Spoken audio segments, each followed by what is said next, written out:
I'll explain the definition of disability. The basic definition is that you have to have a physical or a mental impairment which has a substantial and long-term adverse effect on your ability to carry out normal day-to-day activities.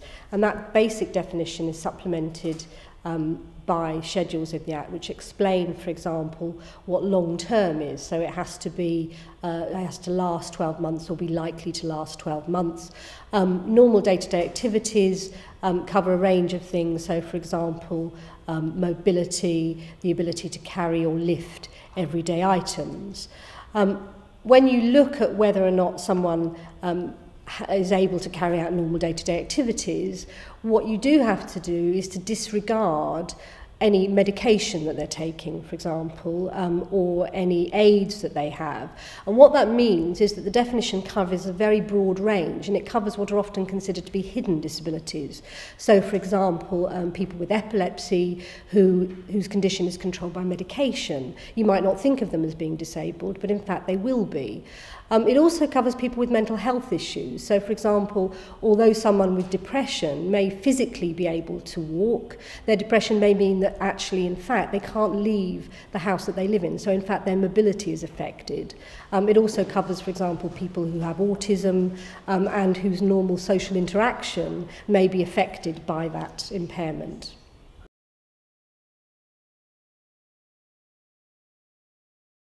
I'm going to talk about employers' duties towards people who acquire a disability.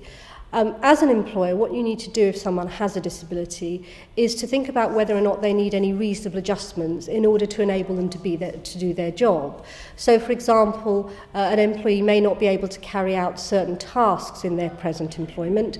You may need to think about allocating those tasks to someone else. They may need to come in a bit later or to leave a bit earlier. Most adjustments that employers need to make for disabled employees cost very little, if anything. It may just be about adjusting the job to enable them to do it. It may be, in fact, that an employee who acquires a disability doesn't need any adjustments at all. They may need some in the future, they may need none. The important thing to do is to actually talk to the employee to make sure that they can do their job with adjustments or without them. If they can no longer do the job that they're in because of their disability, then you need to think about whether or not there's another job that they can do, again, either with or without adjustments.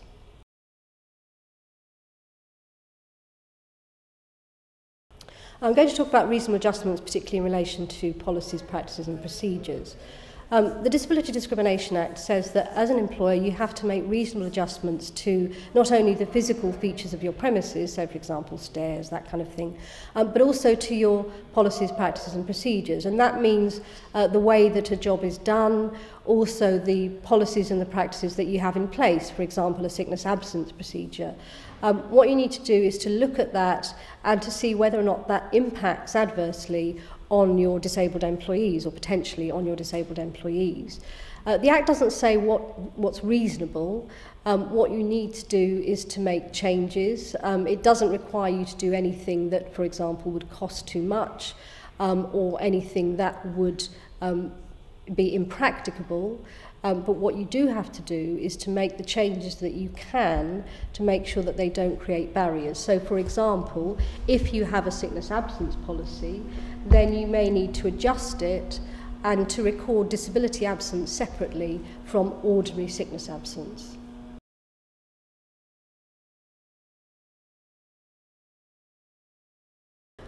In Great Britain we have the Equality Act, and that introduced new provisions for disabled people. So we now have indirect discrimination, which wasn't extended to disability before, and we also have a new type of discrimination, which is called discrimination arising from disability. At the moment in Northern Ireland you have the Disability Discrimination Act. You don't have indirect discrimination, and you don't have discrimination arising from disability, which covers anything that happens as a consequence of someone's disability. I think there is definitely less protection available to disabled people in Northern Ireland as a result of this, and I think that really protection should be extended in this way in Northern Ireland to cover indirect discrimination and discrimination arising from disability.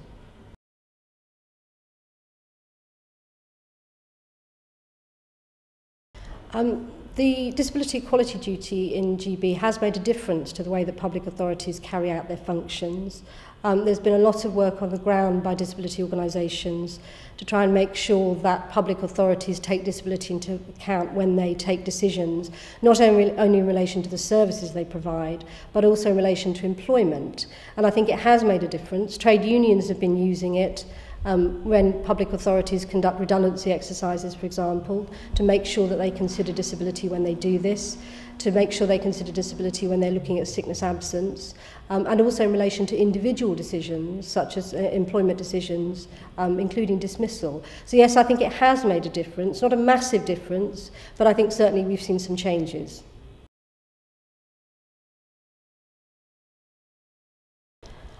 There is no obligation on an employee to tell an employer that they have a disability. If an employer asks the question whether or not an employee is disabled, and an employee chooses not to tell them, there may be issues about disclosure further down the line. There may be issues about trust and confidence in that employee, and that may become an issue if an employer discovers it. An employer may then say, well, you were dishonest with me, and they may try to use that as a reason for example, dismissing the employee. Now, if they did that, then there may then be a question about whether or not actually what they're really doing is dismissing the employee because of their disability. So that in itself may be unlawful. However, if an employee needs a reasonable adjustment, they are going to have to tell their employer that they need that adjustment, because an employer does not have to make an adjustment unless they know or could reasonably be expected to know that the employee is disabled. So ultimately, if you need an adjustment, you're going to need to tell the employer.